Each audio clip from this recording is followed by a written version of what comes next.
Journal, and they do a lumber reversible jacket. And I quite like the idea of this jacket because, you know, it's almost like you get buy one, get one free in regards to the fact that, you know, you can reverse the jacket inside out and you could be able to wear almost a different jacket. So, for instance, the inner lining of this jacket is actually checkered. So it's it's a completely different style in regards to the outer jacket, which you can see here, which is that sort of burnt red. So that's the lumber reversible jacket, and I do have a jacket very, very similar to this, and it is also reversible as well. Although I think mine's suede, to be fair, which again, like suede, certainly in autumn can be practical. But the problem is that if you get a sudden downpour, then potentially you might ruin the suede. So I'm always a little bit skeptical in regards to wearing suede jackets in the fall. Although I do think they look really, really great. And actually, there is a spray that you can buy, and you can buy this on various outlets that you can utilize to spray onto the suede in order to protect it. It's almost like it's waterproofing essentially, but you do have to keep readily maintaining that. So get a good couple of cans if you're going to go down the suede route for autumn. But going back to the Banks Journal lumber reversible jacket, again, I really like it. It's this brand there, part Australian and Japanese heritage, which they're two of my favorite countries in the world, especially Japan. Anyone that tunes into this live show every week certainly would know that I'm a big fan of Japan. Actually, funny enough, the Hawaiian shirt that I am wearing today, I actually bought in Japan, and there's a big trend in regards to like a Hawaiian trend in Japan, and they love a good Hawaiian shirt. So as I said, yeah, it's fully reversible, checkered lining. It has two chest pockets as well. So again, it's a little bit like we were talking about earlier, where just like the jackets of the past, jackets of contemporary current fashion are also very much made for a purpose. And again, it's going back to that sort of utilitarian element.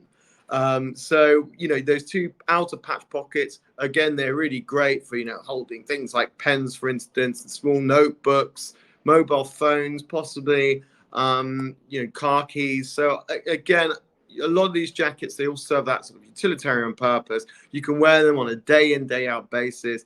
They are casual wear, but again, I think they're very smart in regards to the fact that you could still go to a bar or a restaurant and you won't feel underdressed. So again, this is a really great deal, actually. So it was originally $135.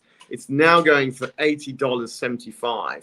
And again, it's that 15% off. And just to remind you, all the products on today's Verishop show, they all have that 15% off discount. And I believe, don't hold me on this, but I believe if you still want to purchase any of the items, I think you can do so with the 15% off discount half an hour after this show ends. So you can go back to the past live streams on the Verishop live page, homepage. And I think you can still click and hopefully you can get that 15% off, because you know what? It's coming towards the end of summer, guys. Why not save a couple of bob or two? So the next fact I've got in regards to the history of jackets is, it's something that we've actually mentioned before, and I mentioned it on my first show. Those regular watchers and viewers, hopefully you would remember my first ever show that I did for Verishop way back in, was it June now? I didn't even know where we are, end of August. I was talking about the macaronis, and the macaronis were a bunch of English gents in the 18th century that went to Europe, and specifically Italy. It was very much a country in vogue at the time for its fashion, its history, and its food. And they called themselves the macaronis because that was the dish of the day. That was a very popular pasta, as it still is today, the macaroni pasta. So the macaronis, they created a very slimline silhouette, and they were very much like the dandies of their day. But the idea to maintain the slimline silhouette is that they didn't want outer patch pockets, which was very much the style in vogue at the time.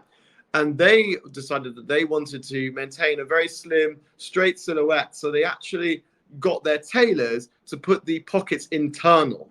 So i.e., so the pocket wouldn't be on outside as a patch pocket, it would be an internal pocket.